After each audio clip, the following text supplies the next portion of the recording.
माथा तो टेकना ही था, आशीर्वाद तो लेना ही था।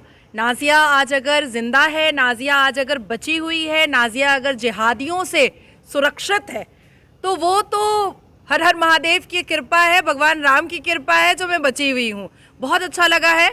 और जिस हिसाब का आयोजन है, जिहादियों को मुंह तोड़ जवाब देना है, उनका हिजाब खोलना है, ये सारे जिहाद का जो कार्यक्रम चल रहा है, आज उससे भी थोड़ा बहुत पर्दा उठाने की जरूर कोशिश करूंगी। वक्फ बोर्ड देखिए एक फैब्रिकेट लैंड माफिया है। वक्फ बोर्ड ना ही अल कुरान में लिखा हुआ है और ना ही हमारे संविधान में लिखा हुआ है। ये बात मैं पिछले 4 साल से बोल रही हूँ।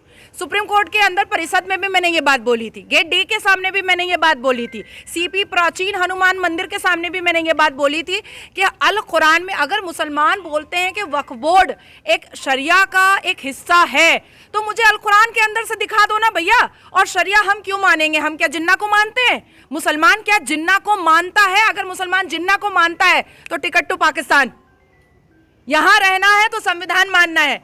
तो वक्फ बोर्ड एक कंप्लीट लैंड माफिया है, इसके अलावा कुछ नहीं है। और लाखों 1.5 लाख से ऊपर लोग जो मेरे परिचय में हैं, उन्होंने, उन मुसलमानों ने वक्फ बोर्ड के खिलाफ केस करके रखा हुआ है। ये आपको बेवकूफ 77 साल से बना रहे थे, ये बन रहे थे, अब प्रखर होकर के बात करने की नौबत आई है। वक्फ बोर्ड में संशोधन की जरूरत नहीं है, मैं फिर बोल रही हूं, वक्फ बोर्ड में संशोधन की जरूरत नहीं है। वक्फ बोर्ड को वैनिश करने की जरूरत है, इरेज करने की जरूरत है। और सनातन बोर्ड को मैं समर्थन कल भी की हूं, सारे नेशनल न्यूज पे मैंने किया है, सनातन बोर्ड बनना चाहिए। क्योंकि देखिए चर्च जो है वो पादरी चला रहे हैं, गुरुद्वारा है वो सिख चला रहे हैं, उसके बाद यहूदियों का जो स्थान है वो चला रहे हैं, मज़ार है, मदरसा है, मस्जिद है, इमामबाड़ा है, ईदगाह है, वो सारे जो है वो मुसलमान चला रहे हैं। आखिर ये जो एकड़ एकड़ ज़मीन है, जो चढ़ावा है, जो प्रसाद का है, जो दान दक्षिणा है, उसका हिसाब सरकार क्यों रखेगी? ये पार्शलिटी क्यों होनी चाहिए? ये पार्शलिटी सिर्फ सनातनियों के साथ, सबसे बड़ी मेजॉरिटी ये सनातनी है और उन्हीं के साथ पार्शलिटी, तो ये और बर्दाश्त नहीं किया जाएगा।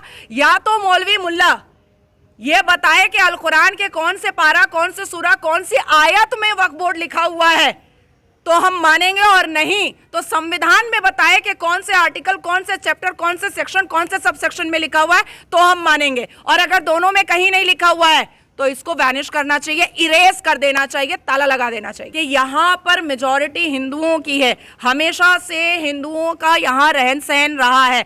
और जिस हिसाब से अजमेर 1992 किसी से नहीं छुपा हुआ है, और जिस हिसाब से अभी एक पिटिशन दायर हुआ है और पिटिशन को एक्सेप्ट किया गया है, उस पिटिशन में आगे देखते हैं क्या होगा। मंदिर होगी तो मंदिर वाले को मिलेगा, और मज़ार तो ऐसे भी नहीं है भाई अल कुरान के हिसाब से। तो मुझे ऐसा लगता है कि एएसआई का डर उसको होता है जिस चोर की दाढ़ी में तिनका होता है। अगर चोर की दाढ़ी में तिनका नहीं है तो भाई आर्कियोलॉजिकल सर्वे रिपोर्ट से डरते काहे हो? डरते काहे हो? आज मेरे घर पे कोई आएगा और कहेगा कि नाजिया ये मज़ार था, मैं कहूँगी एएसआई को बुला लो, अगर मज़ार था तो ले लो, और अगर नहीं है तो एएसआई साबित कर देगा।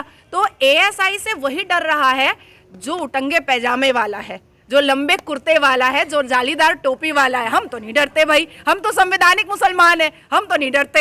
हाँ, तो हिंदू राष्ट्र तो बनना ही चाहिए। सबसे बड़ी मेजॉरिटी कौन है? हिंदू ही है ना, तो हिंदू राष्ट्र नहीं बनना चाहिए। हम क्या पाकिस्तान में जाकर के बोल रहे हैं कि पाकिस्तान को हिंदू राष्ट्र बनाओ?